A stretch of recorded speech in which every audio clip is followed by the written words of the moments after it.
There's a pretty one, Ulysses.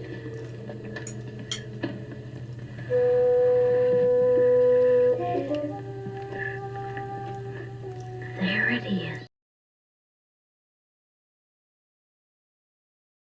Barbara from Pennsylvania is back. Welcome back, Barbara. Thanks, Sean. I'm super excited to be back. And another shout out to Barbara's blog, which is called BarbaraTheBibliophage. Am I pronouncing bibliophage right? I say bibliophage. Some people say bibliophage. I think it's spelled the same either way. I think that we will go with your pronunciation of your own blog. Sure. Yeah. And it means we devour books. So that fits the bite-sized book. It does. Idea. Yes. Right. The insatiability of Barbara for Indian literature, because we're here to talk about another one, which is a 2004 novel by Amitav Ghosh called The Hungry Tide, which you have quite enthusiastically recently reviewed. Tell us about it. So The Hungry Tide is the story of that sort of synchronicity of two people ended up on a train from Kolkata to these remote islands called the Sundarban Islands. And they're if you think about India as sort of a peninsula, they're kind of over here on the east side near Bangladesh, and they extend through those areas. It's a part of India that I never heard of until I never heard of it until I read Ghosh. And it's really fascinating because they're being affected by so much of climate change that's going on. And this is one of the things that he talks about a lot in his work, because this is personal to him because of his own background. So a scientist who was born in America, whose parents are Bengali, who speaks none of the languages of India, comes to the Sundarbans and ends up on this train in her travels, and happens to sort of in the moment of not being able to communicate, a man steps in to help her. And it turns out he's a translator. And his aunt and uncle have lived in the Sundarbans for years. He spent time as a child there. So he speaks English. He helps her navigate some of this. His name is Kanai and her name is Pia. Very, very different people. But what Ghosh does is he sort of connects them through this journey, this location on the train. And they're going to the Sundarbans for completely different reasons, but then their story just gets woven together, and it's really interesting. He's a man of language and she's a woman of science, but it's not a romance. Don't get me wrong there. Well, that appeals to me that it's not a romance. Right, I know, right? Deep character development, but then that whole region is a character too, which is kind of interesting. And tell us, why is Pia going there? What is her project or her research? So Pia studies this particular type of freshwater mammal. It's called an Irrawaddy dolphin. They're part of a really unique, because they're freshwater, they don't look like what we think of dolphins with like long, narrow noses. They're kind of blunt nosed and they're cute. If you look them up, they're really kind of precious looking. Well, we'll put some pictures in right here so people can see. Great. Oh, good. Yeah. And they're really rare. And she heard that they were there.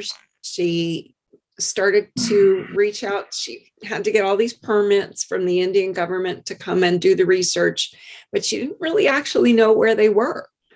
So she has all this that she wants to accomplish. She's got to A, find them, B, start to track them and figure out their patterns and all the things that you would want to do as a scientist, but she speaks none of the language. So she needs Kanai because he's there already.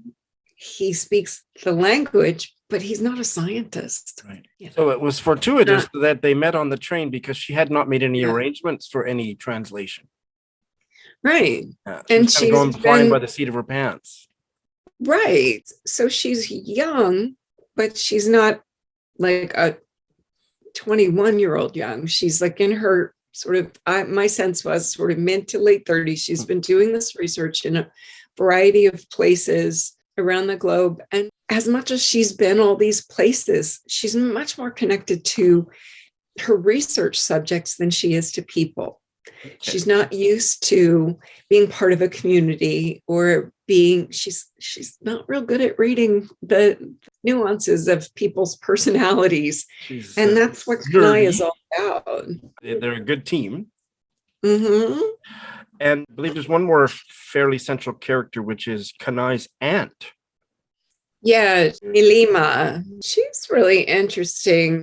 What she's done is actually an awful lot of charitable work in the Sundarbans. That's not where she grew up. She came from one of the bigger cities and decided that she wanted to come into this community and create to help those people who are living in this tremendously ecologically and otherwise really adverse environment. There's cyclones and tigers and kinds of flooding now with climate change. So anybody in that area is really struggling. So Nilima and her husband come into the Sundarbans and start school and hospital and charitable programs and kind of create this whole foundation. So Kanai, he's really just there to visit and to connect to some things that were part of his uncle's past. Pia starts to really integrate into this community. And the way that all happens is really interesting. It's portrayed in a unique way because you kind of get under the details of what it's like to be a scientist. But then Ghosh also lets you get into the real realities of what it's like to live in that area. So I've read 3 of his books now. There's quite a few others. So, we can save those for other bite-sized book chats. But every time I feel like I'm learning so much, but it's about the people in the book. It's not just about the facts. That's the kind of eco-fiction that appeals to me. In fact, I haven't read one, but it does sound very appealing. If it's deeply character-based, I am here for that. I think it's really important to say that because Ghosh is Indian, he is writing from his own voice about his own country. And like many of his characters, he spends time in the West as well as in India, but he's an appropriate representation of that culture and again the like brutal realities, and more so in Gun Island. In Gun Island, he actually talks quite a bit about colonialism and what happens when you have all these climate change things happen is that it's creating a crisis of refugees, and that becomes quite a big part of Gun Island. But he really gets into the mindset of us versus them and why this is so damaging to our world. You have any comments that wouldn't be spoilery about the significance of the title, The Hungry Tide? Oh, sure. So in the particular cover that I read, there's a tiger on the cover, and the tiger and the tide are very tied together. I think I just made a joke. The tiger and the tide are tied together. So you have the hunger of tiger attacks, and you have this idea that the water is a hunger that it's kind of taking over the land of the island. So I think that's really just like we have, I know in my neighborhood, we have deer that come really close to us because we've disrupted their ecological system. And it's very much the same thing, that those tigers are more of a risk for people in the Sunderbans because all this ecological change. In my neighborhood, it's because too much development. There, it's just because of climate change and the rising waters. Thank you so much, Barbara. I'm glad we had a chance to chat again, Sean. Cecilia and I are back. And Cecilia, thanks for joining us from Singapore. Thank you. We're going to talk about one of your favorite writers, one that I have never been quite sold on. So you have a challenge today, and that is the Austrian writer Stefan Zweig. Stefan Zweig. And this is his memoir. I didn't know until about 12 seconds ago it was a memoir and not a novel. The World of Yesterday, translated from the German by Anthea Bell. Yes. So you absolutely are a smitten kitten when it comes to this book. So tell us all about it. Yeah, I love Stefan Zweig. I've read several of his books, all from NYRBs. Last year, I finished Beware of Pity, and I was still in the mood for his book.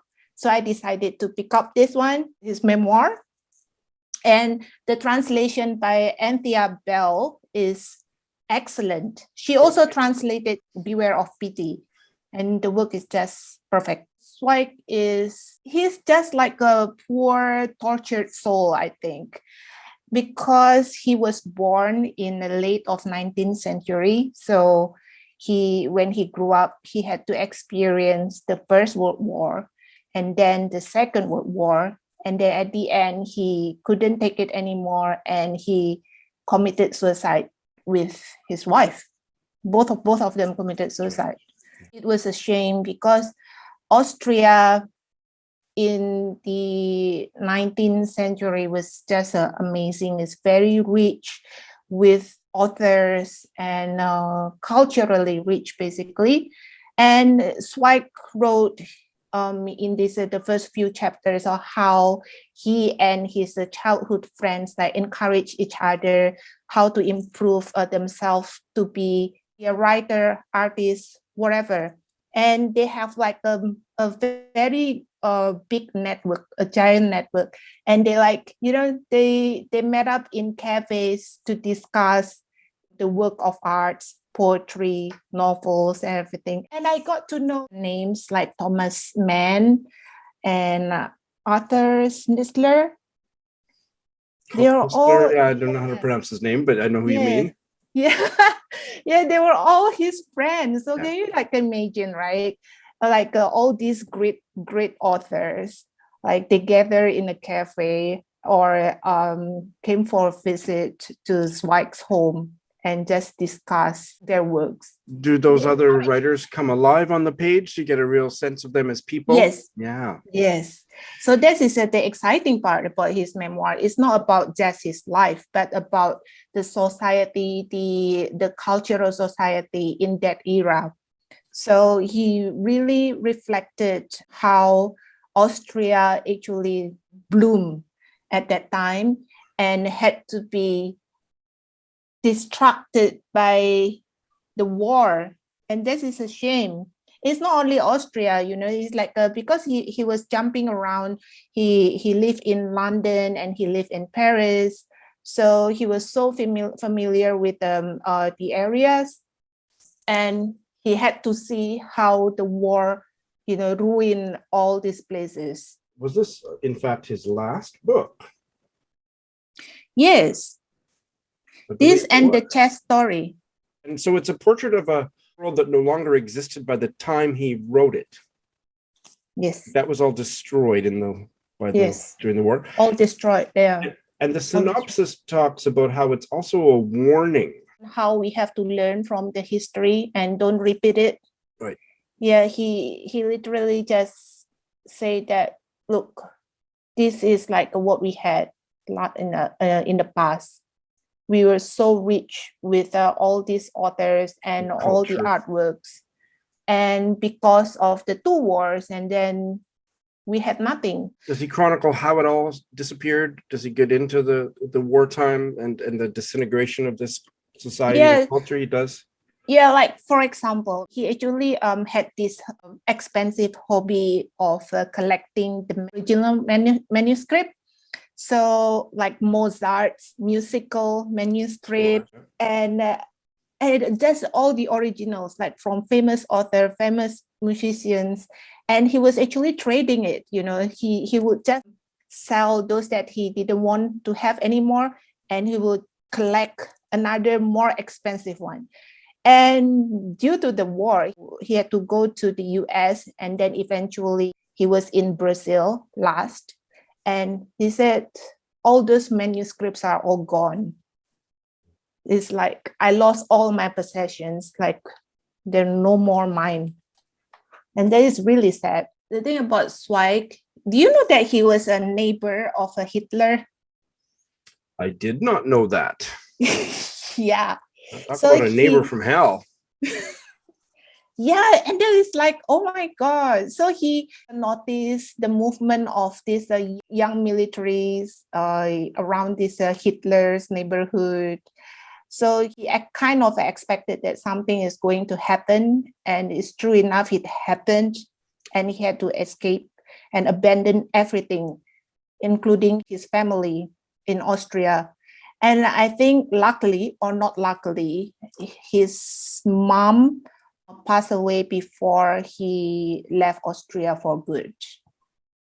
I'm seeing some just incredibly superlative reviews on Goodreads. Like the one guy says, it could well be the best book I've ever read.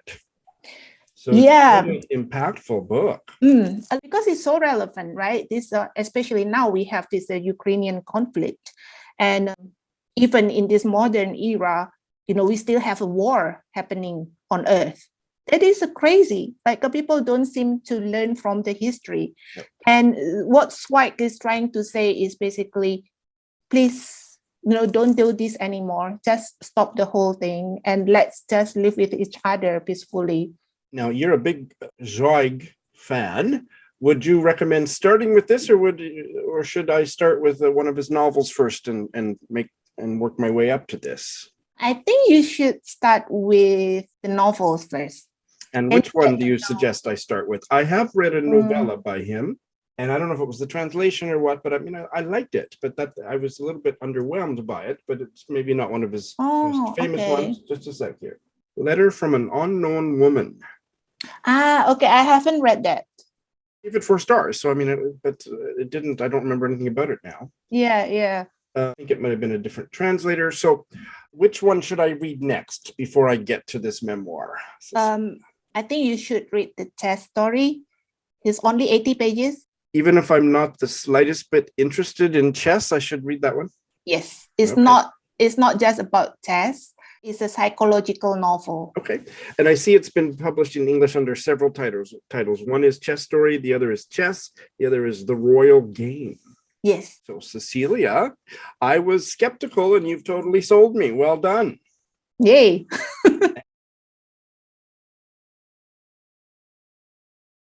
So, Marina from Cyprus is joining us again. Hello, Marina. Hello, Sean.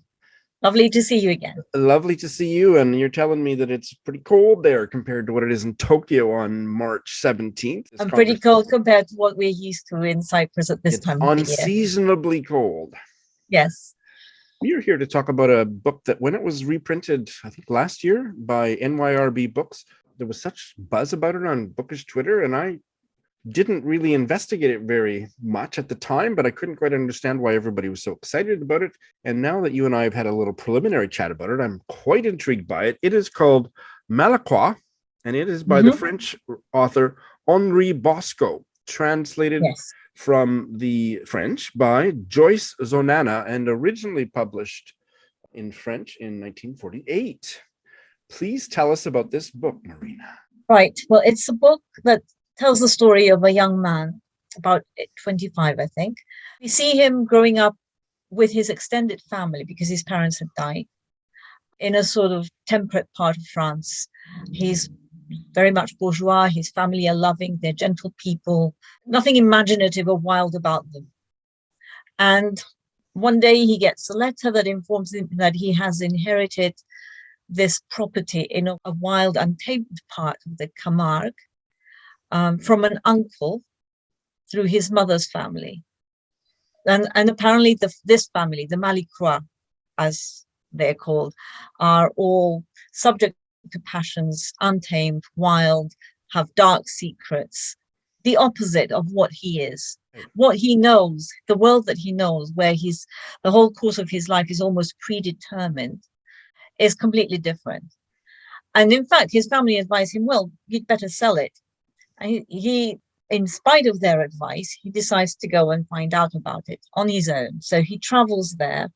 Forgot to say that it's actually set in the early parts of the 19th century. It's not, it's a historical novel.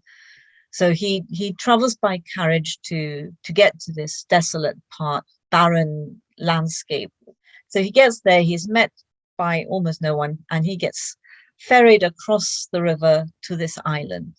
He's met by a caretaker, an old man called Baladrin, and who is the retainer who looks after the property, looks after the house, which is a 1 or 2 rooms house, dilapidated, not very well kept. And that's all he finds, this island with nothing else on it. A few days later, the notary comes, the person who is in charge of seeing that the will is carried out. And he informs him that the terms of the will state that he has to stay on the island for 3 months and not leave it in order to inherit the property. Okay, that's a very strange stipulation. Yes. He's also told that there will be another codicil where he will have to carry out some sort of task before he actually becomes the owner of the property. But even the notary doesn't know what it is. The codicil is in the hands of Baladrin. The first stipulation is he has to stay there for 3 months without a break, without leaving. And the second one is unspecified and a little bit mysterious. Yes, exactly. That sounds fascinating. Initially, it is. Initially, the young man decides to, it seems that the notary tries to discourage him, tries to tell him about the bad weather, about the difficulties of staying on. And that puts our the main characters sort of on. He wants to not follow that. He doesn't like that. He doesn't like this warning. He sort of says, oh, well, we'll see. I'll stay for 3 weeks and I will see how it goes. So he stays. He has nothing with him. He has no books. He's a reader, but he has no books. He is up and he's just got his clothes, nothing else. So he's on this island with nothing to do. Basically, the retainer cooks for him, cleans the house. So he just wanders about the island and ends up having various philosophical thoughts. That's how I remember it.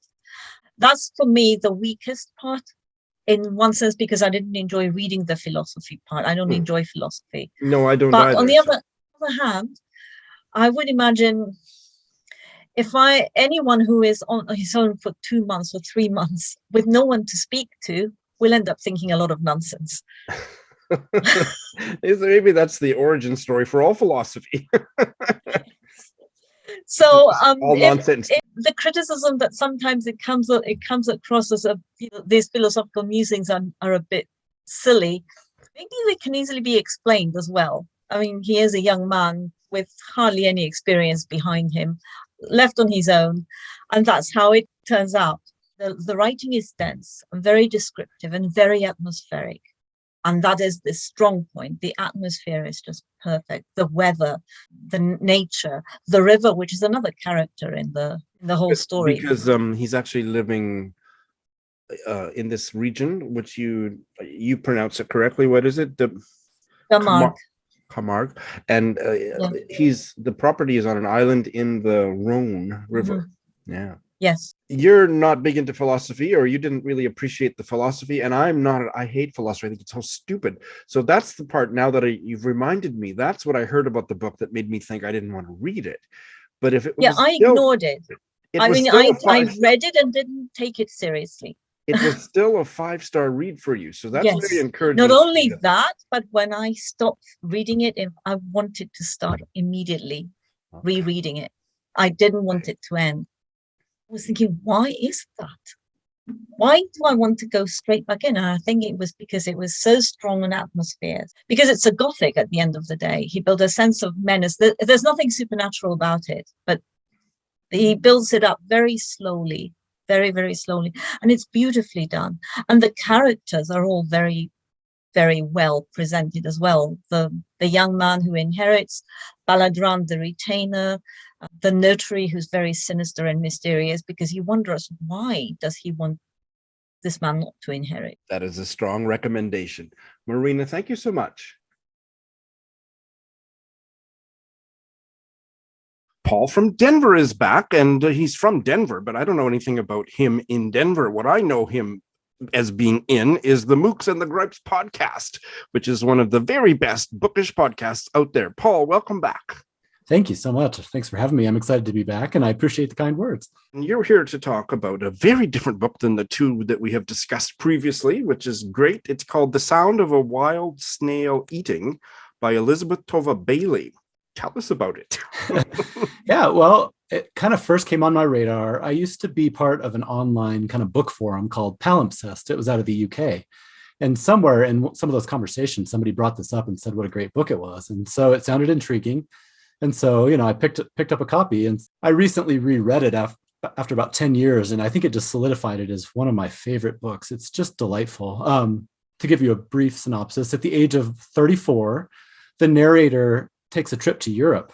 And while she's there, she somehow contracts this mysterious, like viral or bacterial illness that ends up just taking a huge toll on her body, to the point where she ends up bedridden with this mysterious illness that the doctors just cannot figure out exactly what's going on. And it starts impacting, her nervous system, her heart rate, her blood pressure, and she ends up, bedridden. So she had lived in this nice farmhouse with her dog, but to be cared for, she basically had to be moved, I don't know how many miles away, to this little apartment that's doesn't have the window views that her old place had. She just starts to feel like she's kind of in a prison cell. So one day, a friend of hers brings over this terracotta pot that's full of flowers.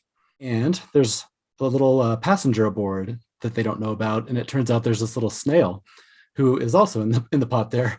And so at first, when she discovers this, she's kind of like, oh, great. I don't need one more thing to worry about. I have enough going on.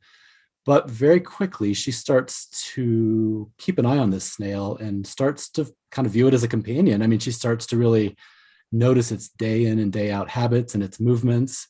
Eventually, she has another friend bring over this terrarium that's filled with all these, water features and moss and all these different things. And she ends up just kind of hanging out with the snail. And I don't know, it's fascinating. There's something very comforting about this book. And it's a memoir. Mm-hmm. Yeah. And did you, this will be the first, maybe hopefully the only time that I can't resist making a pun, but did you read it quickly, or did you read it at a snail's pace? I like it. No, I read it pretty quickly. It's short. It's like 150 pages.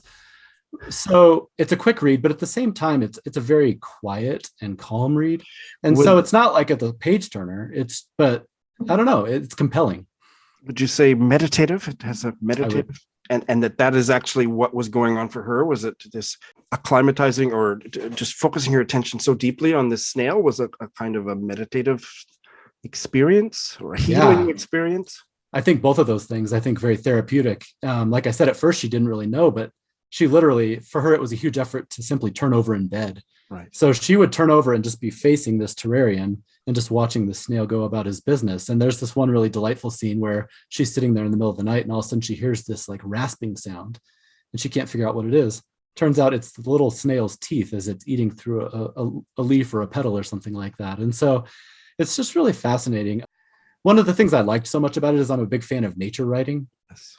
And you wouldn't think, I mean, she's stuck inside this little apartment, but the terrarium becomes like its own little world where her focus is so much on that she's describing the water sitting in this little shell. She's describing all the fern fronds and the movements that the snail makes. So it's almost like this little miniature forest. And some of the writing on those descriptive passages is very calming and fascinating.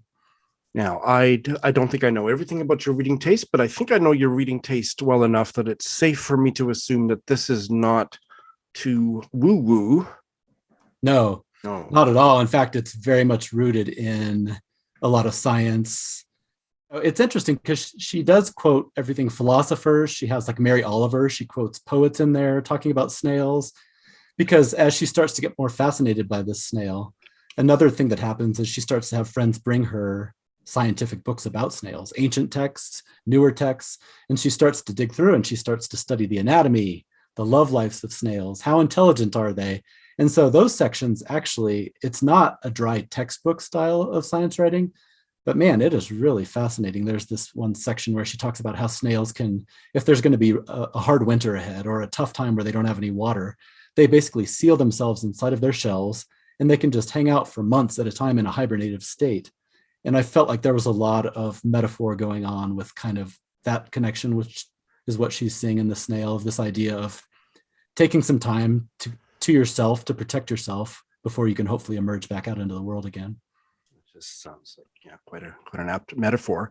Now, my ears picked up when you said that there's a chapter or something on the sex lives of snails. So is there such a thing as a snail quickie?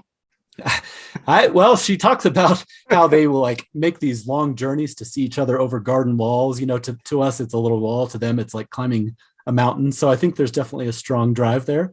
Yeah. She also talks about some other stuff, like they shoot darts into one another somehow, which I did not know. So yeah, I guess the sex lives of snails might be a little spicier than you would think. It's getting downright X-rated here. Yeah, fabulous. Now, pretty crazy. The author, Elisabeth Tova Bailey, this is her only book, and she's written a few essays. There's not much out about her. She lives in Maine. Hopefully this is maybe the beginning of more. I know, I would love to see something else from her, but I don't know if it's a matter of if she's one of those writers that just takes a long time to come up with new material, or what I suspect is maybe this was just one of those singular experiences in her life that just prompted her to write a book that she otherwise might not have written. So on the one hand, while I would love to see more from her, at the same time, maybe this is just one of those special little gems that was a one-time thing. And if she tried to do something else, it wouldn't have that same power, you know? Do we know by the end of the book whether, like, is the condition that she was suffering from, is it chronic? Did she recover?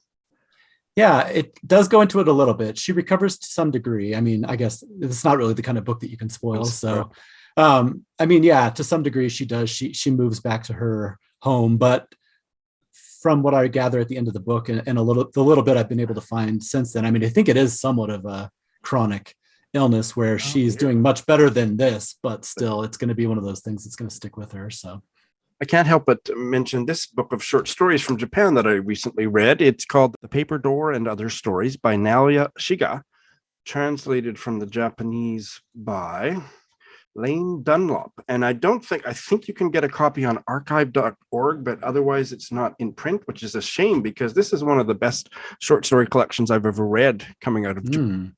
And I hadn't read anything else by Shiga. But so many of these stories, the protagonists are on the train or they're in their summer hotel room, ryokan, and they see an insect on the wall or some kind of a butterfly or a bird. And the whole story turns on this meditative communion between the protagonist and the insect. So listening to you talk about this made me think, you might like to try this book. Yeah.